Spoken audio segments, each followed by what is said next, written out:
Welcome to the Krista Escamilla Show. Hello, everyone. Welcome to this week's episode of the Krista Escamilla Show. Thank you for being here, and thank you so much for passing on our show to others. We are feeling the love, and we appreciate each and every one of you for doing so. I am so excited to introduce today's guest, but before I do so, I have a few thank yous. I always want to thank our sponsors for believing in what we're doing, because I think really the ability to be able to share people's stories is a true gift, and we do it because of all of our amazing sponsors. So thank you very much. So shout out to Rig ID Workwear, to Kevin Foreman of Foreman Financial, to Omni Midland Hotel, to The Preserve, the Lachlan Hotel, also to Midland Cap Company, and a big thank you to ThinFR and JoinCapClub.com. Support those local businesses however you can, or wherever you are, support local. Okay, here we go. We are so excited. I can't wait to talk all the things. We don't even know what we're going to talk about yet, but we're going to talk about it, and I cannot wait to dive into his story. Please welcome to the podcast today, Eric Boyt. I'm going to start with his favorite titles: husband, father to 3 beautiful girls, I might add, and his beautiful wife, and he is Pops. That's right. Eric, thanks so much for being with us today. It's my pleasure. Thanks for having me. I can't wait to dive into all those titles, but I also want to mention some other great titles that you also held. You are almost 20 years running the oil and gas business. It's a mineral business called Anthem Oil and Gas and Energy, and he's also an elder at Stonegate and a teacher at Stonegate as well. So thanks so much for being here, Eric. My pleasure. We've been friends for many, many years, and Alan, I think the world of your family.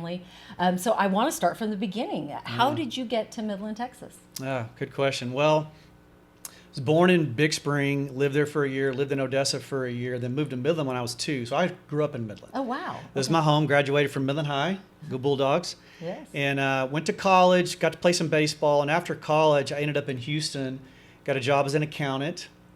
And I had a 10-year career there in various energy companies.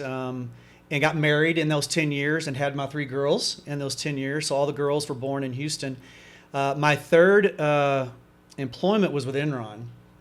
And they obviously are a big story about going bankrupt. So I looked around like, well, what am I going to do now? Right. And I was one of those guys that grew up in Midland, and I thought, man, I am 88 out the gate, never coming back. Right. And when your world around you kind of implodes, you rethink a lot of the things you made vows about. And I reconsidered that one, sent my resume to my father-in-law, and I said, Kelly, my wife grew up here as well. She also a Bulldog? She is a Bulldog. Okay, She's a couple years behind me. And I said, Kelly, I don't know what's going on in Midland. I kind of shut it out of sight, out of mind. But here's my resume. The next day, he took it to a gentleman by the name of John Morgan, entrepreneur in town. Had done several things, very successful. And Kelly had negotiated a cleaning contract with one of the buildings that John owned. And John called me. We hit it off. Long story short, he's been my business partner for 23 years. Wow. Yeah. So in 2002, he gave us an opportunity to come back to Midland. He was very successful. He actually started the mineral bond business. And he described it to me, and I was very intrigued. He told me to read a book called Rich Dad, Poor Dad. Yes. And man, that was powerful. I'm an accountant. I learned more about accounting reading that book than I think I did studying it for 4 years in college. Everybody go get that book right now. Yeah, it is a good one. It really teaches the definition of an asset and a liability. And really the concept of passive income, not really considered that. Mm-hmm. And when John described it to me, I thought, man, that's interesting. And so I said, how's it work? And he said, well, here's what we do. We don't pay anybody a dime. It's an eat what you kill model. No benefits, no salary. But I'm going to buy you a computer and a phone. I'm going to show you how to do it. Wow. And you started that next day? Well, we had to pray about it. I went home and told Valerie, and I said, sweetheart, here's an opportunity in Midland. And she looked at me like, what? We're going back? I know, because I'd been an employee for 10 years and done fine. But, first 10 years, I'm kind of chasing the thing. And we hadn't put a lot of money away. So when Enron went under, we were kind of 32 years old with 3 kids under 5 starting over. Wow. So the concept of starting over without a salary was a big deal. That's scary. And, my best friend, Philip Vestal, who grew up here, I called him. I said, help me pray through this. He goes, you got to read a book. I'm like, what book? He said, if you want to get out of the water, if you want to walk on water, you got to get out of the boat. Mm. It's written by a pastor named John Ortberg. And it's a book about fear. Mm-hmm. And the concept is most men, or many men, don't live the life God really has for them because of some fear. Yeah. It could be a good life, very productive, godly. I mean, it could be great. But the one God may really want for you you could be holding back because of fear. So the book talks about your boat is that comfort zone.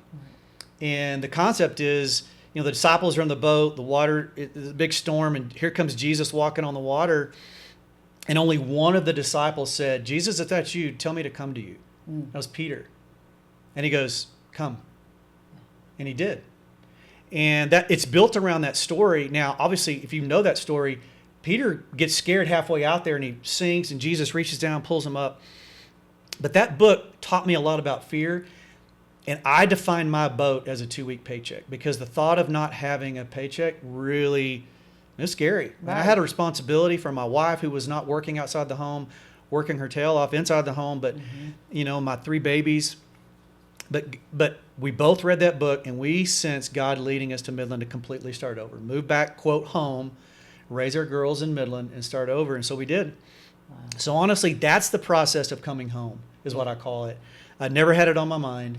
But never thought Enron would go bankrupt. That was a bizarre set of scenarios. Looking back, now you can go, oh, well, yeah, it's obvious. But in the moment, it's one of the best companies in the world. Right. I mean, yeah, it was. I mean, and what was that like? I mean, to go through that, how did you talk about fear, right? Mm-hmm. When you're going through that and you've got a family to feed, what was it that got you through that time?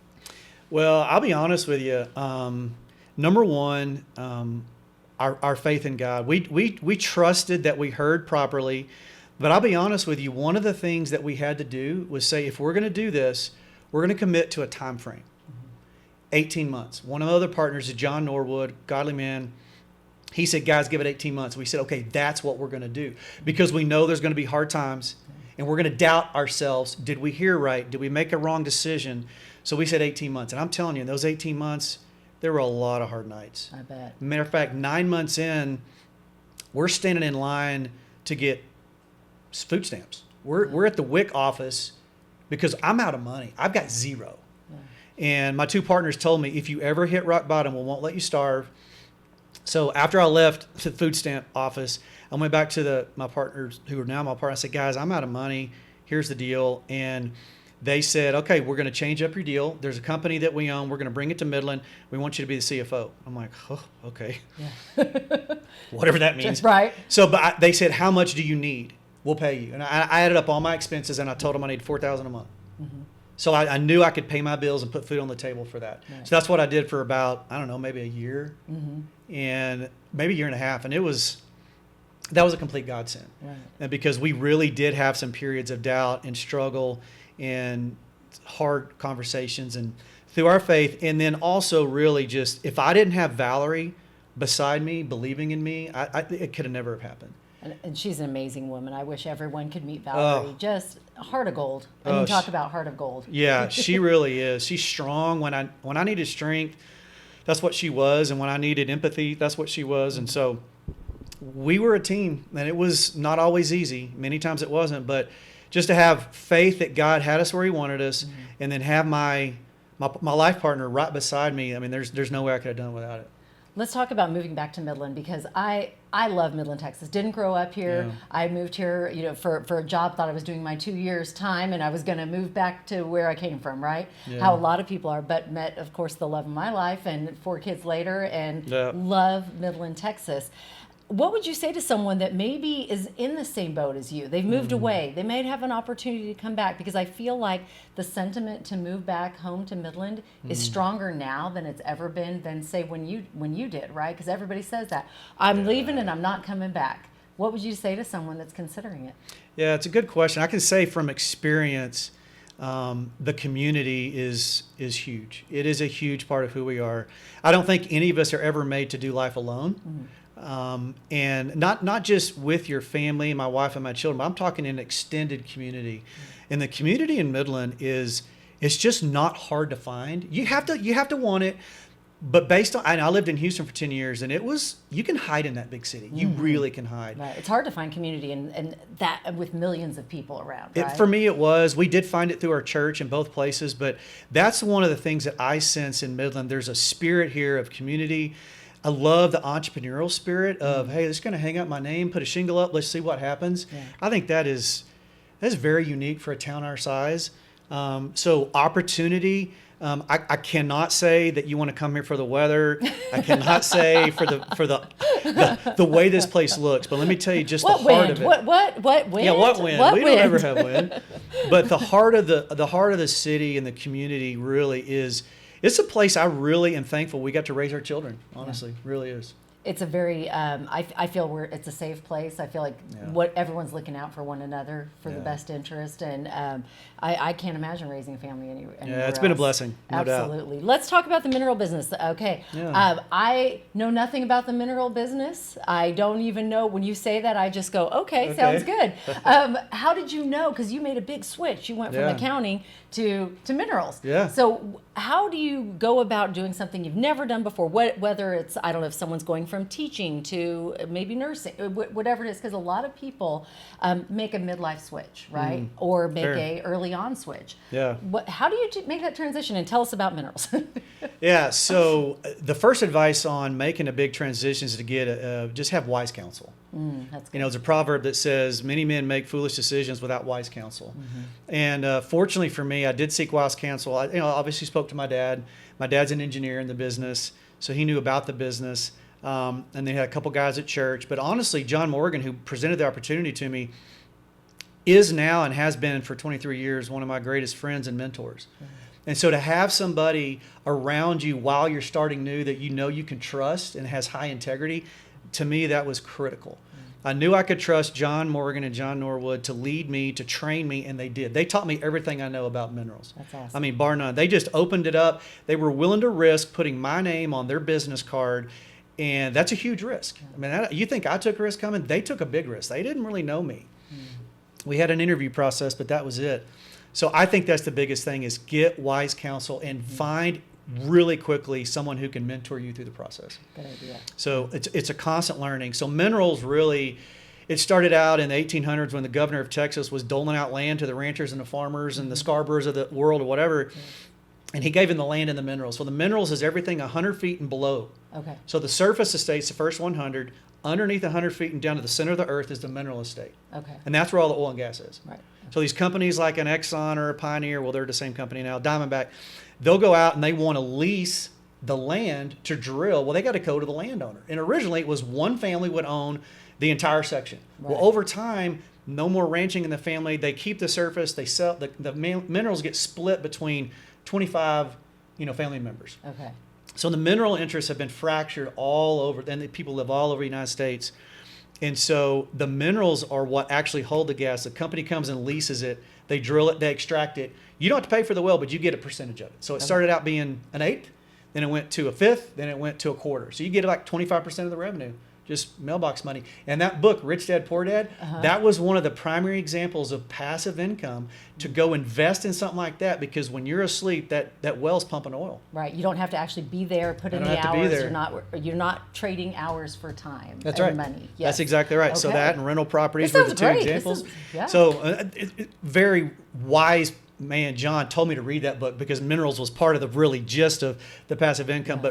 But that's the gist of it, really. So my job, my role as running the mineral side was to identify people who own them, contact them to see if they'd want to sell, check the title if they were interested, negotiate with them, and then close it and record the documents. So I did it all and built a team underneath me. Well, So. congratulations on a successful business over Thank you. 20 years. You mentioned to me off camera that you've now kind of passed the torch a little Yes. to the younger guys. They're the ones out there doing it, but you're still mentoring and still very much a part of it. And I think that's key, to find people in your life that can mentor you, and then you can in turn you can pass it on. What is the best piece of advice that one of your mentors gave you? Golly. Okay, so I'll give you two. The one related to the business I was about to go into, gentleman said, hey, if I can give you one piece of advice, know this. He called, this is the vernacular. Okay. If you hit a lick, which means if you do something well, like you get a deal and you make some Make good money. You make Yeah, good okay. money. That, what's it called again? Get a lick? You hit a lick. Hit a Like, lick. I'm gonna start using that one. Yeah, Hit a lick. Yeah, that's what he called it. Okay. He goes, don't change your cost of living. Okay. Because he said, a lot of guys in this town hang their own shingle up, do their own thing. They get a deal and they increase their cost of living. Get a deal and they're not building in margin in their life. Mm-hmm. And he goes, in this industry that's up and down, boom and bust, you've got to be steady on your cost of living. So I took that to heart, and we did that for a long time, and it was hard. Girls are like, can we go get this? Can we go on this vacation? And Valerie knew the tagline, no, we can't. The money is in the ground.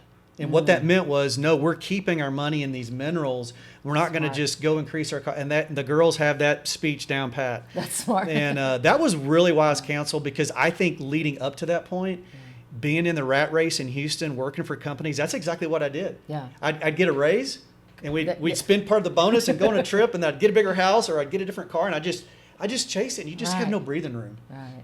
That was tremendous advice, honestly.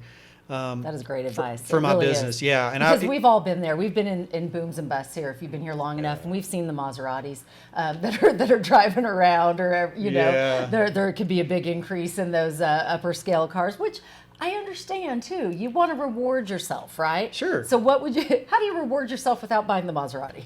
Well, I will say this. I made this up, I think. I wanted to get where I could pay cash for a car. That was one of my goals. And when I finally got there, I'm like, okay, I think I can buy this car. And A, it's not going to change my living. And B, it's not going to change the way I give and my generosity habits. Like, we give to our local church, we give to other kingdom-minded ministries. But I would never be a proponent of someone saying reward yourself at the detriment of the impact you can have on your community, in your church, and other areas. So once it got to the point, and I always say this with my kids, imagine like when you're first married, what it felt like to go buy a new toaster when the old one broke. It wasn't that big a deal. Right. So if you're buying a toaster to celebrate yourself, fine, go buy a toaster. Right. Okay, then the next level was like, my lawnmower broke. I got to buy a lawnmower. Well, that was a little bit bigger bogey. Right. And so you just need to know, as soon as it feels like buying a toaster, celebrate.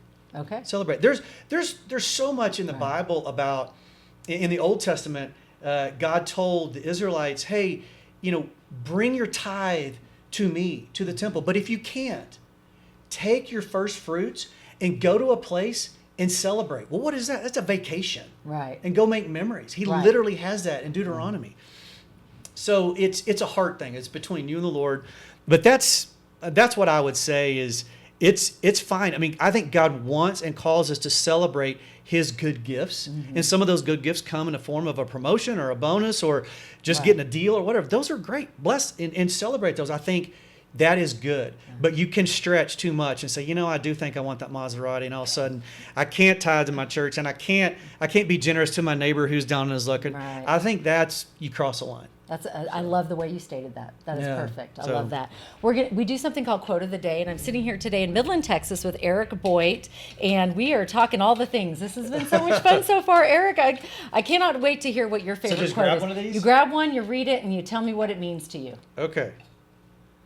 Education is the most powerful weapon which you can use to change the world. Nelson Mandela. Ooh, good quote. What does that mean to you? Okay. I would break education down into two things. One, knowledge, and one, wisdom. For example, I heard this from a hockey player. Knowledge is knowing that a tomato is a fruit, but wisdom is knowing not to put it in a fruit salad. Oh, that's good. I mean, they're so different. I mean, that's I'm not putting a tomato in my fruit salad. That's right. If you do, no one's going to eat your fruit salad. So I think education is both. I think it takes just the intellectual gathering of knowledge, information, how things work, theories, reasoning, logic, that kind of thing. But then to be able to change the world, you got to be able to turn that into wisdom that you can help and teach, promote, mentor, influence, negotiate. I think it takes both. And I think both of them are growing simultaneously, but when I think of education, I think of it as a two-pronged approach, and it really takes both. I think I know some very, very smart people. I had some very great professors in college, and some of them just knew the material really well and taught me well, but some of them really taught me some lessons. Right. And those were the ones that were able to take it, mold wisdom in it, and then empower me and kind of kick me out, so to speak, shove me into the world and go, no, go do something. Right. Yeah. I love that. And I'm sure you had some great coaches along the way. You played college ball. I did. Yes. Yeah, college baseball. And I think the student athlete life it's tough. You're working 2 jobs full time, right? Yeah. What did you learn as a student athlete that you have applied to your life today and that has helped you be so successful in business and more importantly as a family man? Yeah, that's a good question. I think one of the first things I learned is the concept of rhythm. Mm-hmm. Because when you are, like you said, when you're going to school, you're also practicing, you really don't have a lot of margin and downtime. So you have to be very calculated, very intentional with your time. Yes. And I don't like to say time management because you don't manage time. I think time allotment or rhythm is a better way to say it. Okay. So I developed a habit of getting up early. You know, I just knew that was going to be the way that I want to start my day. And honestly, sometimes I had to, because practicing baseball in the afternoon, I had a lot of morning 8 o'clock classes. Right. So I had to. Yeah. But it So developed. it's like 5 a.m. You're part of the 5 a.m. club then, right? Yeah. So exactly right. 5 a.m., usually 5:15, I'm up and going. And that's been really good for me in many aspects. Just the way I treat my body, because if you know you're getting up early, you start shutting down earlier. And I think circadian rhythms, I think it's better to sleep. You can get 6 hours of sleep between 1 and 7, but between 10 and 5 is a lot better. Right. That's not 7. That's 7 hours. Yeah, 7 hours better than 6. So to me, what I learned about myself was I operate better in a rhythm. Mm-hmm. It's been better in my work environment, whether I was an employee or whether I was a partner in a mineral business, whether I'm a husband, or whether I'm a father, whether I'm serving my church. I know what times that I have where I can spend with the Lord working on myself, and then what times I know I have to give away. And so to me, that was huge. And then the second thing is really sports are an accelerated character growth program. That's honestly what a sport is, because you're put in situations that you can't anticipate a lot. Mm-hmm. You're going to lose, you're going to fail, you're going to win, you're going to celebrate. And to do that all with grace, man, you learn a lot about yourself and a lot about other people. It's just in a really quick manner. So I played baseball from the time I was 8 till I was 22, and I learned more about just human characteristics than I did anything. It was like drinking from a fire hose. Right. And talk about working with the team. I mean, and as a business owner, you're leading the team, but to be a team member all those years in in that baseball atmosphere. Oh, it's huge. I bet. I mean, just the life lessons learned there. You're looking out for your team members, honestly, because there's not I know Coach said there's not a lot of I in team. There's no I in team. You got to look out for your teammates, and that's a component of being a successful program, whatever you're doing. Do you have a favorite quote or Bible verse? Because I know you were a strong man of faith. And so do you have a favorite? And you could share both. If you have a quote and a Bible verse, whatever you'd like. I'd love to hear it. So it's a good question. Probably my favorite quote is unmet expectations equals tension. That's good. Unmet expectation equals tension. Okay, grab a pen. I love that one. Well, and it's shown through in so many areas of our life. My wife and I heard that in a sermon one time, and we've taught that to our girls. And because we all live in a relationship, and if there are expectations that you have that are just unmet, man, it causes all. And there's so many times I've catch myself being I get this, I feel like there's something dark. Like, what's wrong with me? I just can't get out of this funk. Mm-hmm. A lot of times it's exactly that. So I go backwards and I'll go, okay, what expectation did I have that was not met? And then a lot of times you walk into an area of forgiveness, you need to forgive somebody. Yes. And forgiving somebody, say, you did me wrong, and it got into my skin. I don't have to come to you, Krista, and go, hey, no, forgiveness is between you and the Lord. It's not between you and the other person. And no matter what, you have to live with the consequences of what they did. You can live with it in bitterness, or you can live with it in forgiveness. And so a lot of times that quote leads me to a area of either repentance, like I did something wrong, or forgiveness. And those are huge areas of that gets you in a funk really bad. That's so good, Eric. Yeah. What you just said is so good. Well, I've lived Rewind. Wait, where's the little rewind button on your podcast right now? Listen to that one 3 times over. I have lived That's that. awesome. I'm speaking from experience. Well, yeah. So. I mean, we've all been there, right? You held on to something, and it can affect your day, your week, your month, your year if you let it. Yeah, it's huge. Or you can ask for forgiveness and talk to the Lord about it. So the favorite Bible verse really kind of goes with that. Okay. And it's Proverbs 4:23. And it says, above all else, guard your heart, because it is the wellspring of your life. Okay. So in learning unmet expectations, learning how to actually truly forgive someone is a way you can guard your heart, to clean it out. And it's not guarding your heart like putting up walls and don't let people in. It's actually the opposite. Okay. It's like tearing down the things in your life that are in your way from experiencing true relationship with God and true relationship with other people. And that's how you guard your heart, is cleaning it out. And so that's just really huge for me, because we all know we've run into people who are just crash and they're bitter and they're angry all the time. And man, they're hard. So guarding your heart is not hard. Guarding it softens it and allows God to influence you and other people to have an influence, and have you to have an influence on them. I love that. That's awesome. Love that. Wrote them both down. I hope you did too, and take that to heart, especially when you're feeling that funk come over, right? Oh yeah, it's not fun. We've all been there. It is not fun. I want to circle back to something we were talking about earlier, fear, because my hope with this podcast is I want everyone to live their best life. I want them to. I want your dreams to come true. I want you to live your biggest, highest expectation, faith-filled life. Whatever that may be, but sometimes we get stuck in the fear, right? Let's talk about fear and how you look at it, and maybe give us that, like, some pearls of wisdom you just did a minute ago that will help someone that may feel stuck in the boat right now. Yeah, that's a great question. Probably need to be a long answer. My short answer is this: a lot of times we are fearful of things that really don't deserve fear. Yep.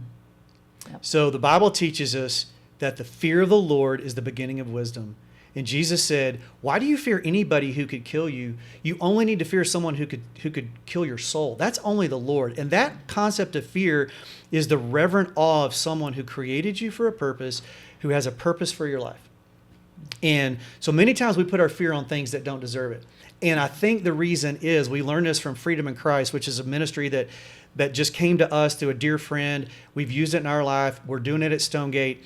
And that is, we all want to be significant, and we all want to have purpose and meaning. And we put, instead of searching for that in the right places, we search for it in places that are going to disappoint us. And then we fear rejection. Well, you don't fear rejection from the Lord, because he doesn't reject his people. He might discipline you, but he loves you. He does not reject you. So you never have to fear being rejected from your Father. And that's why he says, don't fear anything but me. And I'm not someone to be scared of. Right. So none of us should live in fear. Is what you're saying. That's right. I think it's the expectant thought we have of getting significance and meaning from something that really can't give it to you. As an example, I had a jealous streak in our marriage. I was jealous of any man that Valerie would talk to longer than 5 minutes. It was crazy. It was not healthy. This was early on in marriage? This was early on in marriage. So this was like the first 7 or 8 years. It wasn't like the first month. It was like 7 or 8 years. And I went to a conference up in Colorado, a bunch of guys, and the leader of the conference was John Eldridge, and he was talking about, as a man, God made you to be a man and to offer your strength to your bride, not the other way around. And he made kind of a joke, but it stuck with me. He goes, many of you men take your man card and you give it to your wife and you say, would you validate me as a man? Guess what? She's not a man. She doesn't know how to do that. Right. Your heavenly Father and your earthly father are the only ones that have the rightful authority to validate you as a man. Yeah. And I went, I've done that. Yeah. So I gave Valerie everything, and I thought, well, I'm doing that. I'm marrying her. She's my soul partner. She loves me. Why am I jealous? I'm like, she would never do anything. I had no reason to be jealous of her. And when I went home, I said, okay, sweetheart, I got some news. I'm taking my man card back. And she went, what? What's going on? What just happened here? And I explained to her what I learned. And I said, I have given you this power over me that I'm so fearful that something's going to happen to our marriage. And it's gone. Like, it's gone. Because God now, I've given that only to the Lord. Now, I'm going to still give you everything I got, sweetheart. I'm going to work to provide. I'm going to be your spiritual overseer. I'm going to love you. I'm going to nurture you. We're going to play together. We're going to do all that stuff. It's just, I'm removing. And guess what? The fear went away. Oh, I had put that's awesome. this expectation of her ability to validate me. It's wrong. So I think And it's not her job. it's not her job. It's not her job. So many Yeah. times we give other things, whether it's a job or a person, the job of making us significant when that's not their role. And then we're disappointed. And then these fears come in, like, what if my life is meaningless? So good. Yeah. Yeah. See, giving marriage advice today too. This is awesome. Well, 31 years, I've made some mistakes. So Oh, congratulations. I Yeah. love that. 31 years. Let's talk. I have so many different other questions Mm. and ways that this conversation could go. But you mentioned 31 years of marriage. And I know that family is at the heart, but besides your faith, the most important thing to you. Let's talk about being a parent, because I love getting nuggets from parents that are maybe, we've asked you that because he's already empty nesting, and Al and we're training. We're training Y'all for are empty close. nest. Y'all have done great. So I love getting advice from my friends that have lived it. Let's talk about first best parenting advice for when you have littles, because Right. we have all ages listening today, and then I would love to get your best parenting advice for parenting adult children. Okay. Okay. God, parenting advice for littles. Yes. One of the things that we did, this was really Valerie coming into this, not letting your child, your beautiful, beautiful child or children, be the absolute center of your universe. And that is so hard because So they're hard. beautiful, they're cute, you love them, they're a gift from the Lord. But they need to know that you and your wife are the nucleus of your family, and they are unbelievable, just gifts to the family that make it awesome. But if you put them in the middle and everything revolves around them, you're raising someone who is going to know that they're important and they're loved, but they're going to think the world revolves around them, and it Right. doesn't. And they're going to get out from underneath your purview and go, "Oh, Not everyone feels this way not about everyone's me. the same." Right. The world can be ugly and hard. And so what we tried to do, this is a way we practice it. It's called couch time. Okay. So Couch time. I would come home from work. Valerie had trained the girls, this is not easy when they're little, to get them on a blanket, and we called it blanket time. Okay. And so they could have a toy or a book on the blanket, but they couldn't leave the blanket. Okay. And then mom and dad are on the couch talking. And you're not allowed to come to the couch. This They're- is a they're time on for their mom and blanket. dad. They're on their blanket. You're in couch This time. is mom and dad having couch time. And we're just making up stuff. We're like, are they really going to stay on the blanket? Are they Right. You know, It's like trial and error when they're little, right? And so the Is this first gonna part, work? it's a total, it's hilarious. But as they got older, what it realized is mom and dad are together. They're a team. And so that security really sits in their heart. Like, I've got a mom and dad that love each other, and they're good. Mom and dad are good. And kids need to know early on, Yes. mom and dad are good. And mom and dad are important in that relationship. So then as it moves and it gets a little bit older and we quit having couch time and blanket time, we had vacation time. And guess what? We took one that they weren't invited on. That's good. That was hard. Man, I wish we would have had this conversation, 25 years ago? Hey, I'm telling you, it was. We just, I mean, I don't, have we even had one, sweetie? A vacation without children? Yeah, I don't think. I don't think we have yet. Well, y'all have done great. So this is just, that's what we moved to, is just, and the first time I remember, especially my middle one, Lauren's like, wait, what? Yeah, you're going You're going without without us? us? And honestly, we both cried. It was like not easy, but that told them, hey, we're going to be a couple after y'all are grown. So we need to nurture this as well. And it was a continuation of that thought that, yeah, mom and dad are the center of this thing, and we're going to honor them. And so anyway, that's kind of what we did from the early years up until like their early teenage years. Is, I don't know, you can ask them if it worked. I don't know. Hopefully it did. I love that. And But- please tell me, because I thought about it, and Al, we do on our anniversary, Yeah. we will go, but we're only gone like a day and a half, and we go play our one round of golf a year that we play together. But the first time we did that, I believe we talked about the kids the whole time. Please tell me that y'all did the same thing, right? Oh yeah. Okay, good. No, you have to intentionally go at supper. We are not talking about the children, and it's like silent for a little while. Like, what else are we going to talk about? That's all right. That's right. Because you don't want to hear about all my work stuff. But anyway, Great advice if you those- have littles. Those were That's that's the early years, and that's I would awesome. say, man, the later years. parenting adult children. Because all three of so your beautiful hard. girls are married now. They are. We've got 3 awesome son-in-laws. Our girls are 27, 24, 23. My oldest has 2 grandbabies. So I've got a 3-year-old and a 1-year-old granddaughter. My name is Pops, officially. Love that. And I will say this. My advice is I wanted my children to love God and to follow him. prayed hard, worked hard. What I forgot to do is to ask God to prepare me for what he's going to do to them and in them and through them. I didn't do that, and I am grieving right now. So just in the last 2 weeks, we had all three son-in-laws, grandbabies, everybody's in Waco. Yeah. And I'm telling you, it was a dream. I bet. And then my oldest just went to D.C. So he got called out to be a pastor of a church plant. He's going to be an associate pastor.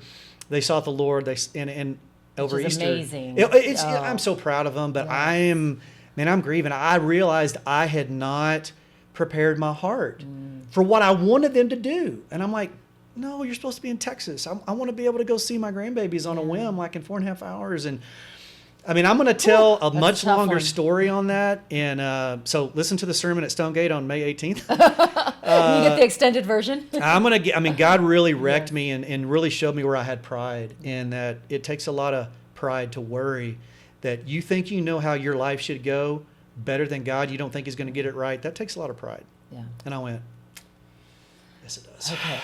Deep breath. So now I'm recovering. I'm grieving. But I would say to any adult, after you get out of those really fun but hard years and you're getting them where they're close to being gone, start praying for your heart for what he's going to do in them, to them, and through them, because you want to support them. Yeah. And I kind of failed at first because they asked me how I was doing. I go, I'm not good. I don't like this, and I don't want my grandbabies growing up there. And I was just honest with them, and it kind of hurt my daughter, and I regret that, and I apologize, and I've got to bless them, but that to me is the hardest part is seeing them go and being ready. It is hard to be ready. Right. Like literally, you probably won't ever be actually ready, but just be in your quiet times with the Lord. Say, God, just start preparing my heart that when I let them go and I send them off, number one, I keep my mouth shut, because as you quit actively parenting, you just start actively praying harder, because you need to be invited in the conversation.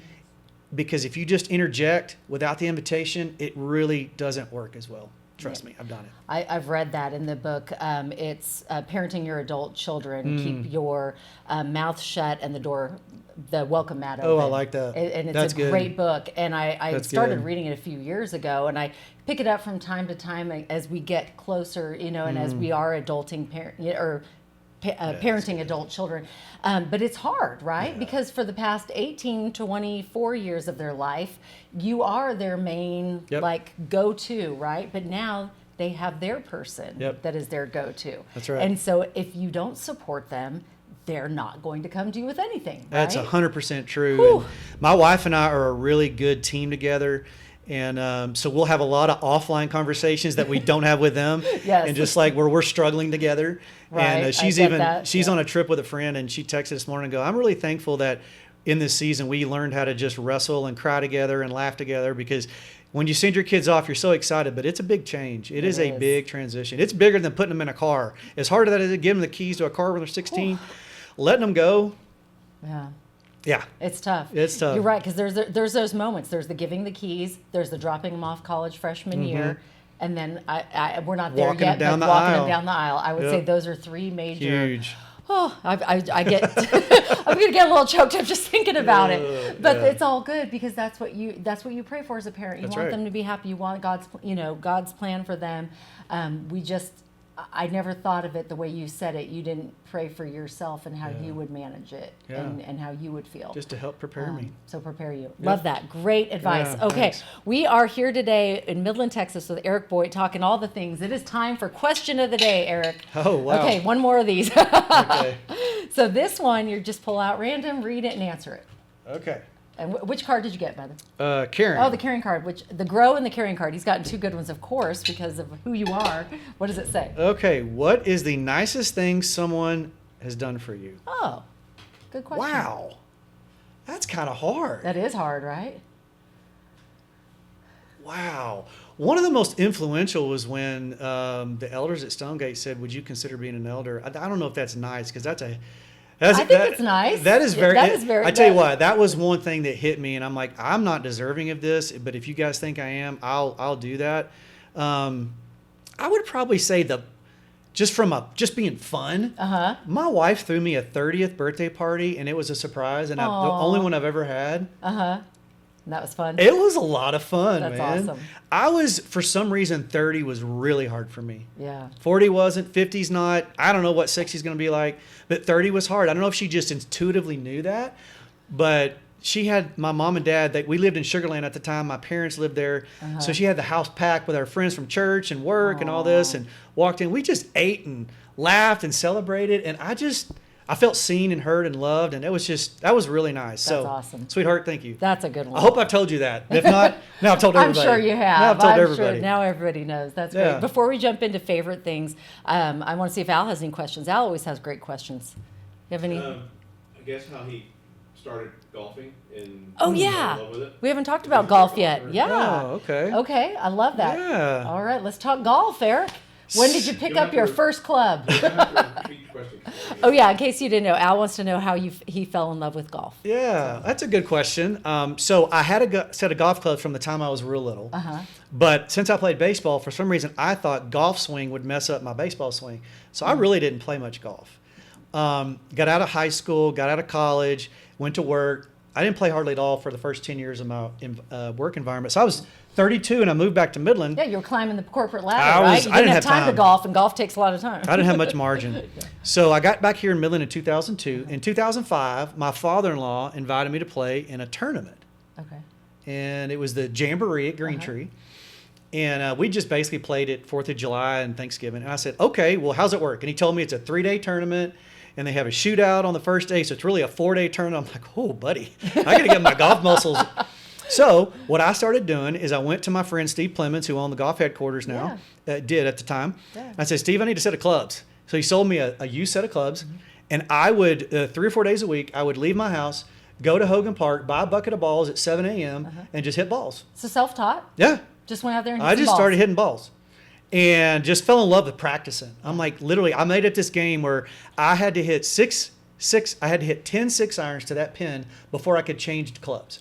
Yeah. And some weeks I hit nothing but 6-irons. Wow. Because I didn't hit 10 in a row on the green. Okay. And I just made up these games. I just made them up.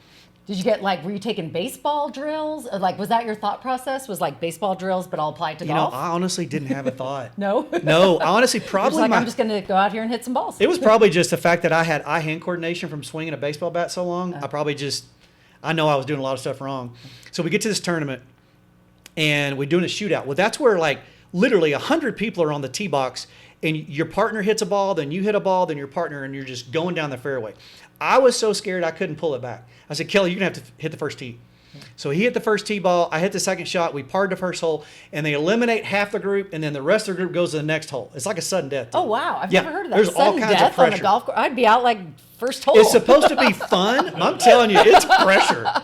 And so here I am. We go to the second. He tees off on the second one. He bombs one out there. He hits it further than everybody. So what you do is the pro says, okay, every team, if you're the furthest out, then you hit, then the next one, the next one. So I'm the last one to hit. And I'm like shaking. 6-iron. It's 200 yards. That's my 6-iron. 6-iron, yes. It's You're my like, I got 6-iron. this shot. And I just went into the zone. I flushed one. It was on a par 5. I hit it to about 10 feet. We got an eagle putt. I get this golf clap. And I turn around like, what? Oh, they're clapping for me. Whoa. And I was hooked. I was like, this is so fun. We played that. We didn't do great in the tournament. But I realized God made me to compete. And I had just put it on the shelf. And this was a sport I could compete at whatever level I was at the time against other people my level. And we could try to beat each other's brains out and have fun. I love it. And I got nervous. I hadn't had pregame jitters since my last college baseball game. I was getting nervous. So that kind of got me hooked. And that's what got into me. I started practicing, and then it went on. So yeah, I really just, it's my go-to. It's my hobby. I love it. I love it. What's your lowest score? 67. Nice. Yeah. Very good. Where were you? Boot Ranch. Okay. I know Yeah. you guys are big Boot Ranch fans. We haven't seen it, but heard great things about it. Oh, it's that wonderful. course. Yeah. That was, I was kind of unconscious. I was playing almost like as good as your kids, but I did it one time. That's awesome. Yeah. Hole in one? Have you had one? Believe it or not, I have not. I've scared it. Okay. And this is a funny story. So after my youngest graduated from high school, right after COVID, Valerie goes, hey, I think I'm going to pick up golf and play with you. I'm like, great. Yeah. She's already got a hole in one. Oh my goodness. Oh, yeah. And that's how it works. That's She's awesome. almost got one the other day. That's so cool. I know. So Way to go, Valerie. Valerie's That on is a so roll. cool. Yeah. So yeah, I love told her. it. So she and I get to play together now. It's a lot. We played in our first couples tournament over the weekend, the Green Tree Couples Championship. We had so much fun. We were dead last after the first round, then we played pretty good on the second day, got up to second place. So we just had a great time. I love it because it's something fun you can do together. Yeah, it really Alan is. and I just talked about it this morning. We're like, we've got to go hit some balls today. We've got to get back out there. I know. And here's the fun thing. The vacation that y'all are going to start taking, a lot of cool places have golf courses. They do. So it kind of goes, you get them both. That's right. Speaking of, what's your favorite course you played? Golly. I played Whistling Straits, and that was phenomenal. But then I got to play the ocean course at Kiowa with no wind. That was beautiful. It was gorgeous. It was, and I played no wind. I like how you preface that with no wind. I had about 8 mile an hour wind. I played really well. And so those two courses are probably my favorite. That's awesome. Yeah. Okay, we're going to play favorite things, although we've already started kind of with some favorite things. Since we're on the golf, let's say, what would be your favorite dream foursome on the golf course? Ooh, good question. Well, I think the go-to is going to have to be my dad, my father-in-law, and my brother.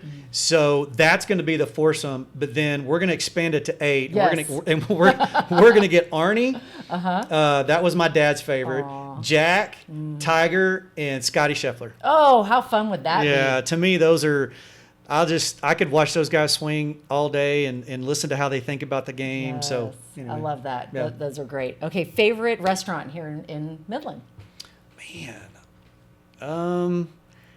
I'm going to tell you, I don't go out enough, and so we eat at Green Tree, and I think it's improved a lot. I think the food's amazing, and the Petroleum Club. Those are our two go-to places. I love it. I love two good places. And then the Mexican food jam is Monterey's. We really like Monterey's. Yes, Monterey's. Yeah, that's great. our just old school Tex-Mex. I know, I love it. That's awesome. Okay, favorite coffee shop?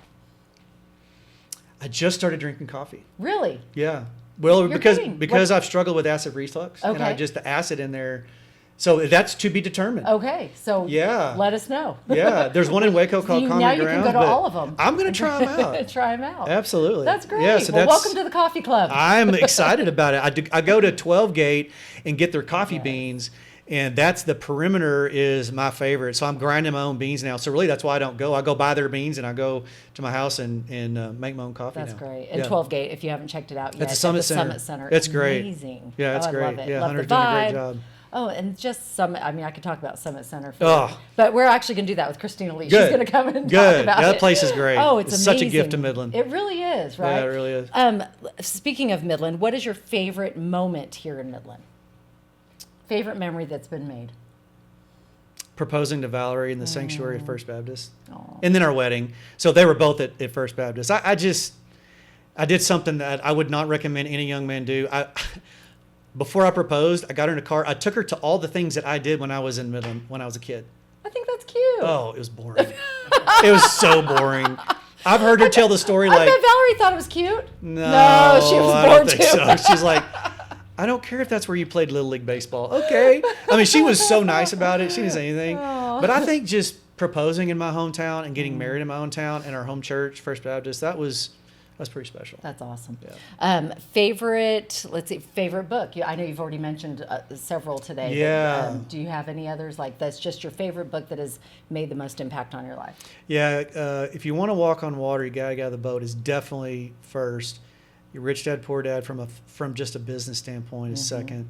There's a book by Angela Duckworth called Grit. I love it. It's a good book. It might even be in my little row here. Yeah, that was a good one for me when I first read it. And then another kind of on a spiritual level, Mere Christianity from C.S. Lewis was pretty instrumental for me. I had to read it about 5 times because it's dense. Yeah. But it's pretty powerful. Awesome. Yeah. Good books. Favorite podcast? Do you listen to podcasts? I do. Okay. Favorite podcast? So I get just general news from the Daily Wire. Okay. And then I listen to Albert Mohler, the Daily Briefing. And then there's one other one. I can't remember the name of it. Now I'm embarrassed. That's okay. The Daily Wire. The Daily Wire. I'm writing these. I always like to add good podcasts. And then Albert. Those are the 2 I listen to the most. Okay. Yeah. Fantastic. And then I kind of hop around a little bit. And I've got a whole bunch of them. If someone gives me a recommendation and I'll listen to them and I'll catch one. Probably there was the best podcast I've ever heard in my life is not necessarily a podcaster, but the guy he interviewed, Jamie Winship. Okay. Oh, Good. It's a 4-part series. Okay. And if you want to if y'all have show links or whatever, I'll show it to you. I'll tell anybody they've got to listen to this podcast. Awesome. It is unbelievable. This guy was, he was in intelligence in the government, and how his faith intersected what he was doing for the government is like, it is one of those, like the book you couldn't put down. Right. It's the podcast you just can't quit listening to. Okay. Well, send it to us. I'll send it to you. And we'll link it, because I love. Yeah. I just love anything you can learn from, anything that's captivating, that like a story like that, where it just changes the way you think about something, right? What was the guy's name again?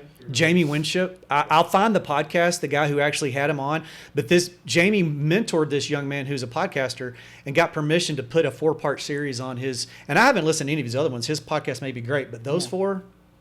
Awesome. Yeah. All right. Favorite hype song? Eric Boyt's walking into the golf course or walking into an event, a family function. What's the song playing in your head? What's gonna make you feel the So best? I have a joke in my family that when I meet St. Peter at the pearly gates and I'm about to get into heaven, by the grace of God, I'm going to have a walk-up song. Yeah. What is it? That's it. It's 3,000 violins. Okay.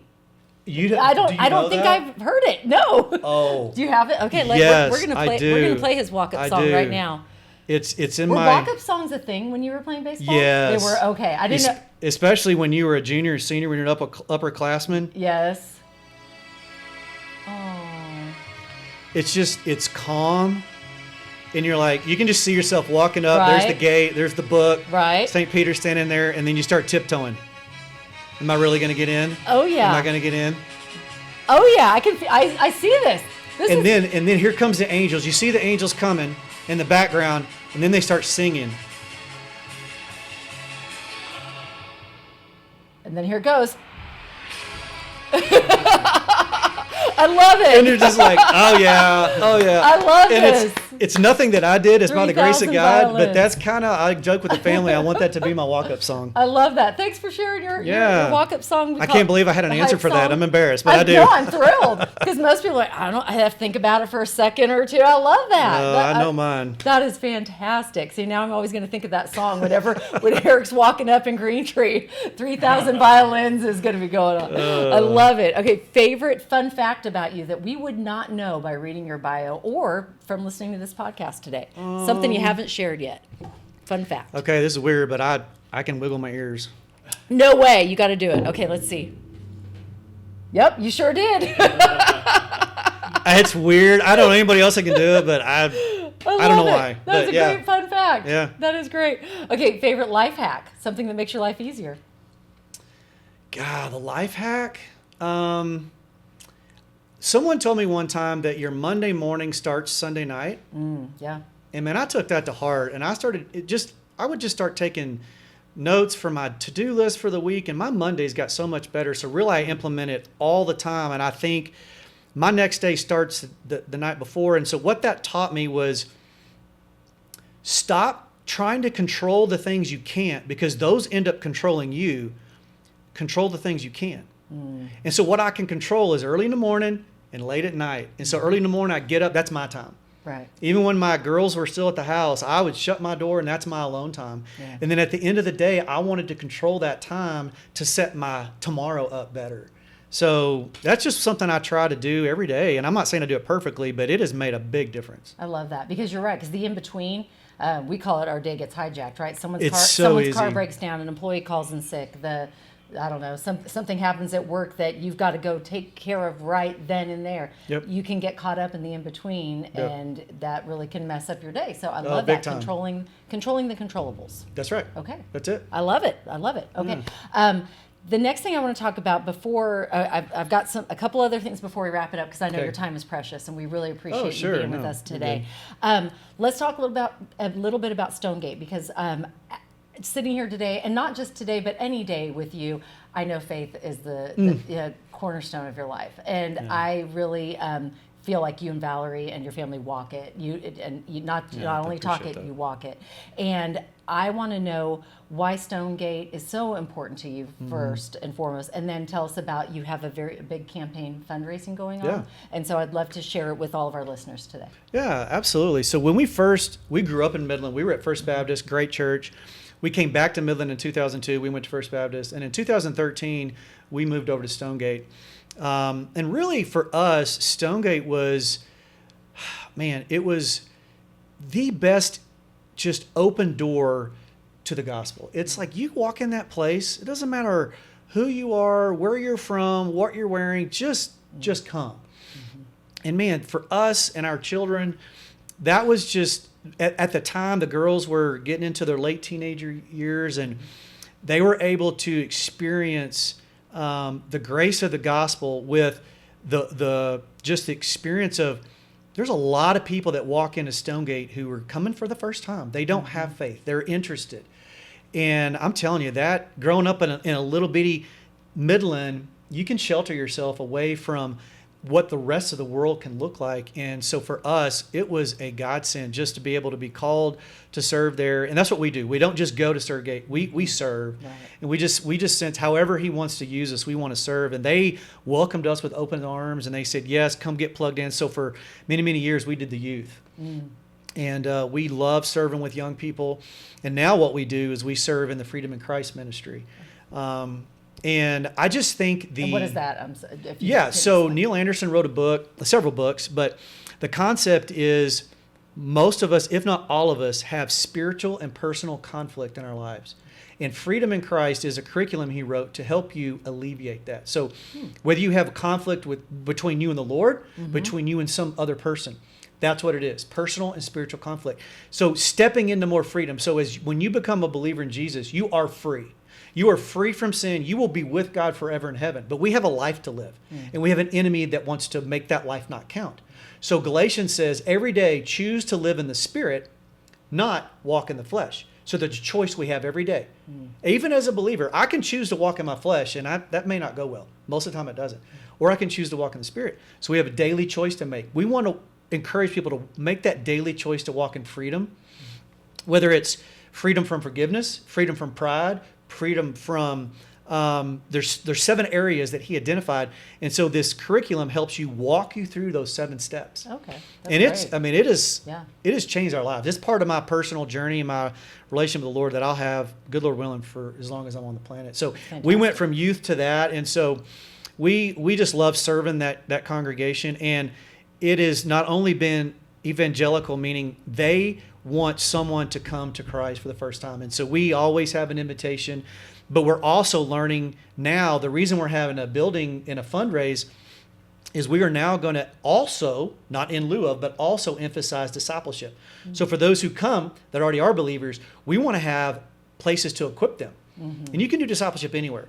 But we don't have any spaces. Like, we have a wonderful place for kids to grow them and nurture them. We have some spaces for youth. But for adults, we've always said, hey, adults, you're on your own. Form your small group, get in your community, and make it happen.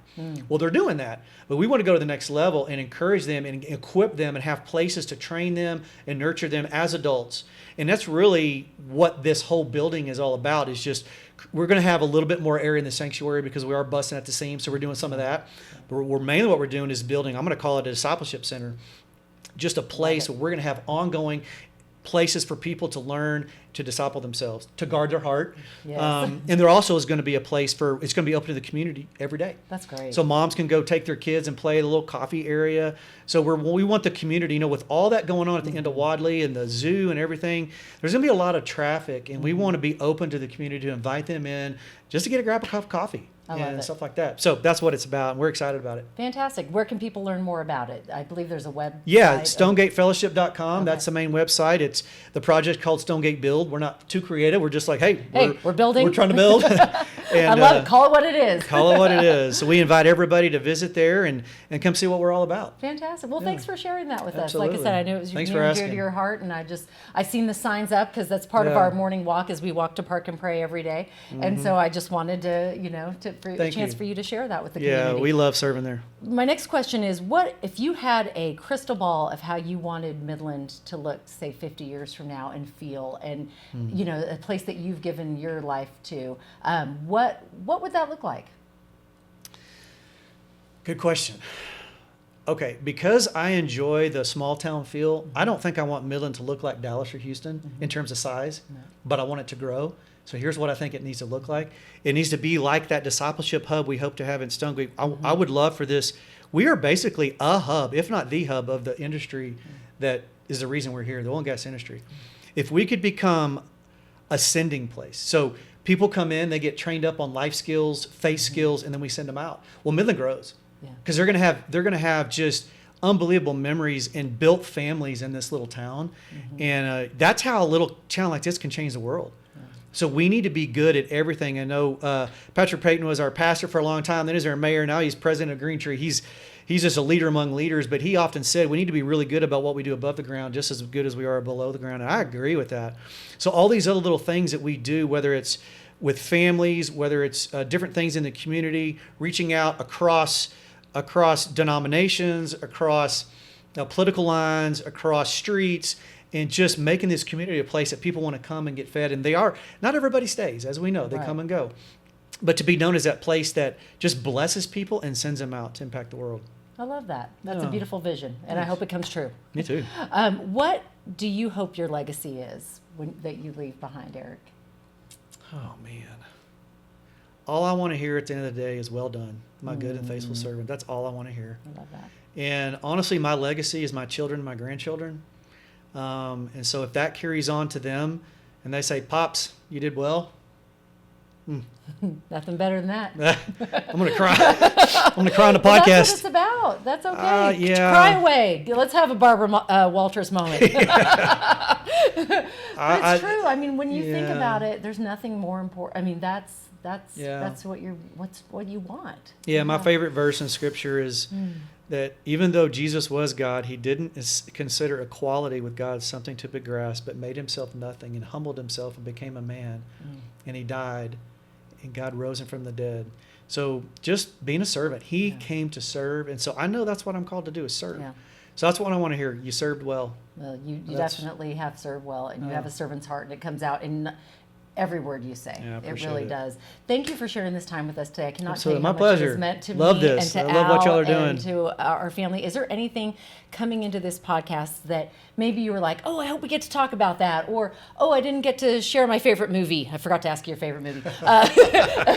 Is there anything that you want to throw out there before we leave that you want to just share with our listeners? Golly. No, I mean, we hit on so much of what has happened in my life.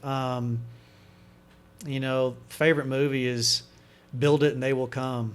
Field of Dreams? Field of Dreams. I knew it in my head. I wish y'all could have listened in my head. When I said favorite movie, I was like, I wonder if it's Kevin Costner's Field of Dreams. I know that may have been hard to, but here, let me tell you why, because this may be different. Okay. Yeah, I don't know the reason I why. thought it was because I love baseball. Right. Actually, I wanted to be a guy that heard God's voice and followed him.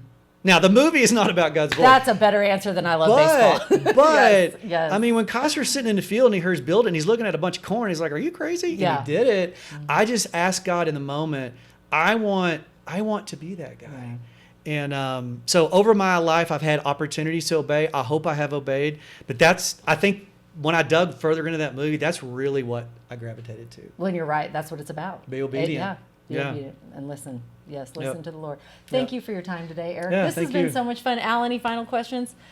No, that was great. I know it's been great. Thank you for sharing. I appreciate you Thank guys. you for what you do for the community, and we will continue to watch and support and cheer you on as you are heading towards those pearly gates in a very long time, and you'll get to hear those words that job well done. Thanks. Good and faithful servant. Yes. I appreciate Thank you very what you much. guys do. Thank you for listening today. I cannot tell you how much we appreciate your support, because look, you just got to learn about Eric Boyt. You just saw him in the grocery store at Green Tree, or you didn't even even know his whole story until now, and now you do. Now you can walk up to him and like sing that 3,000 violin song. I love it. That's the best part about this, is we get to learn and grow from the people in our community that we look up to. And so we hope that you've enjoyed that. If you have, press the share button right now. It's right there. Just push it.